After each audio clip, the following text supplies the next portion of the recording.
Hello friends, welcome back to my YouTube channel student life में। तो कैसे हैं आप सभी लोग। उम्मीद करते हैं आप सब लोग अच्छे होंगे और आपकी पढ़ाई भी अच्छी चल रही होगी। तो ये वीडियो जो बना है यह बिहार से रिलेटेड बना है। जैसा कि आप सबको पता है कि कल जो कोर्ट का एक फाइनल डिसीजन आया है जिसमें ये कहा गया है कि जो मतलब कि आरक्षित जो सीटें हैं बिहार में वो केवल बिहार के लोगों को ही दिया जाएगा। इसमें जो अदर स्टेट की मेल या फीमेल है उन्हें किसी भी प्रकार का रिजर्वेशन जो है उसका लाभ नहीं दिया जाएगा। तो इसमें क्या हुआ है बेसिकली दोस्तों कि ये जो नोटिस मतलब ये जो ऑर्डर आया है ये सीटेट के संबंध में आया है। जैसा कि आप सबको पता है कि टीआरई 1 में जब सिलेक्शन हुआ था तो उस टाइम पे उन्होंने फाइनल मतलब इस चीज़ को क्लियर नहीं किया था कि जो अदर स्टेट की महिलाएं हैं उनका सीटेट में कितने नंबर होना चाहिए। मतलब जैसा कि आप सबको पता है कि अगर यूपी हो गया तो इस यहाँ पे क्या रूल है कि अगर आप जनरल से हैं तो आपका 90 नंबर और अगर किसी और कास्ट से हैं तो आपका उसमें 82 नंबर यानी 82 नंबर चाहिए होता है।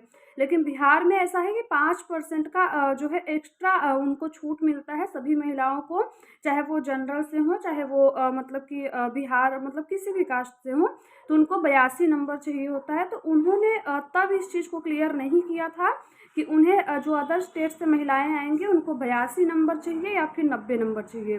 तो इसी चीज़ को देखते हुए बहुत सारी चीज़ें गड़बड़ हुई जिसमें बहुत सारी ऐसी महिलाएं थी जिनका 82 नंबर होने पर या फिर 90 अंक से कम होने पर उनका सिलेक्शन वहाँ पे हो गया था। और उसी में एक जो है चांदनी नाम की गर्ल थी, लड़की थी, तो जिनका मतलब जब डीबी हो रहा था तो उनका सिलेक्शन रोक दिया गया था।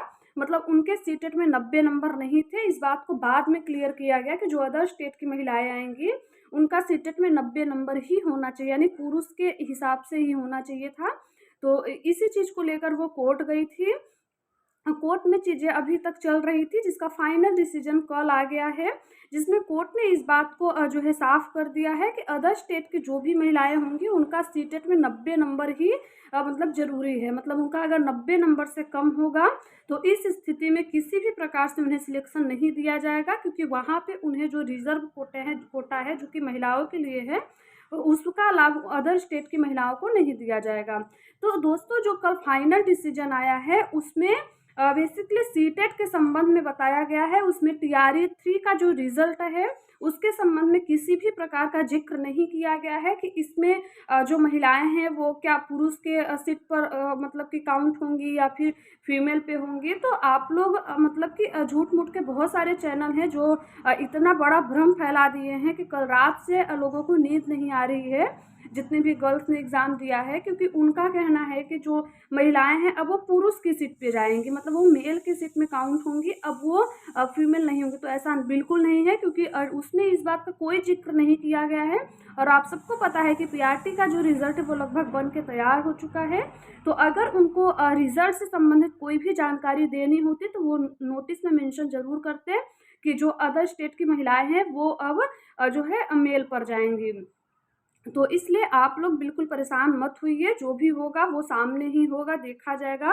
और मान लीजिए अगर ऐसी स्थिति बनती है कि जो अदर स्टेट की महिलाएं हैं वो मेल पे जाएंगी, तो इसमें आप समझिए कि जो टीआरई 1 और टीआरई 2 में जो भी अदर स्टेट की महिलाओं का सिलेक्शन हुआ है वो यूआर यानी जनरल महिला की सीट पर ही हुआ है। तो उन लोगों के लिए भी बहुत समस्याएं खड़ी हो जाएंगी, जैसा मुझे नहीं लगता कि गवर्नमेंट ऐसा कुछ करने वाला है। तो अभी जो भी चीज़ें हैं वो चल रही हैं उसको चलने दीजिए। जैसा कि आप सबको पता है कि भी कुछ टाइम पहले जो शिक्षा विभाग था उसने कहा था कि जैसे कि डोमिसाइल की बात हो रही थी जब, तो उन्होंने कहा कि हमने टीआरई 1 और टीआरई 2 में जो भी चीज़ें अपनाई थी सेम उसी प्रकार से हम टीआरई 3 में भी करेंगे, हम इसमें किसी भी प्रकार का बदलाव नहीं करेंगे। तो आप लोग बिल्कुल निश्चिंत हो जाइए कि आप जो फीमेल है वो किसमें काउंट होंगी। मेरे हिसाब से और जो भी चीज़ें अभी देख रहे हैं उस हिसाब से मैं आपको पूरा पूरा मतलब आश्वासन देती हूँ कि जो फीमेल है वो यू आर फीमेल पे ही काउंट होंगी।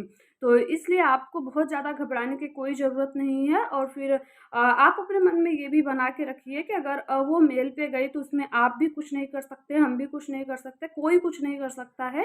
तो जो होना है वो होगा ही। तो अब आप लोग निश्चिंत होकर अपनी पढ़ाई करिए। अगर आप किसी और एग्ज़ाम की प्रिपरेशन कर रही हैं तो आप लोग अपनी तैयारी करते रहिए, उसमें बिल्कुल ढीलापन ना बरतिए।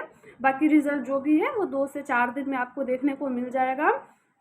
जैसा कि सारी चीज़ें क्लियर हो चुकी है, रोस्टर क्लियर हो चुका है, विभाग को मिल चुका है, लगभग पीआरटी की रिज़ल्ट जो है वो तैयार हो चुकी है। 6 टू 8 का जो है वो भी आज फाइनल रोस्टर जो है शिक्षा विभाग को मिल जाएगा, तो उसका भी रिज़ल्ट जल्द बन जाएगा।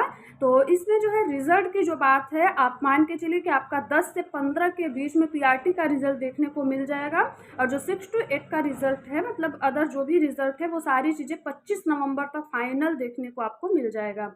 तो आप लोग बिल्कुल टेंशन मत लीजिए। जैसे इतने दिन तक आपने इंतज़ार किया है, 3 से 4 महीने, वैसे ही 5-6 दिन की बात और है, तो आप उतना इंतज़ार कर लीजिए और बिल्कुल घबराने की ज़रूरत नहीं है, टेंशन लेने की कोई ज़रूरत नहीं है।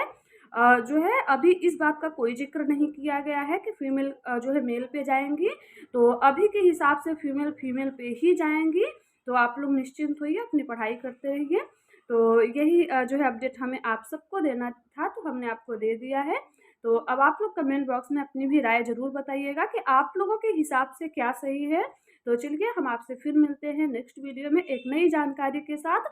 तब तक आप लोग अपना ध्यान रखिए और अपनी पढ़ाई भी करते रहिए। धन्यवाद।